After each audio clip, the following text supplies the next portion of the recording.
Welcome to the Salmon Runs YouTube. Enjoy the video. You start by opening Settings and navigating straight to System, then Gestures.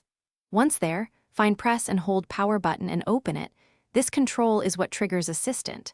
You change the behavior because the OS maps that long press to an assist action by default. Make the action either disabled or set to Power menu so the assistant no longer activates. Once done, you've stopped the primary mapping.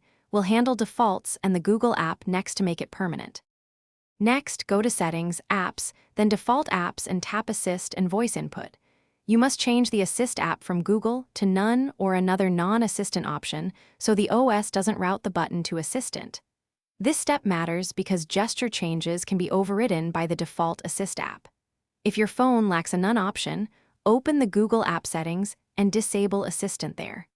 Once you unset the default, long presses won't invoke Assistant, even if a gesture remains mapped.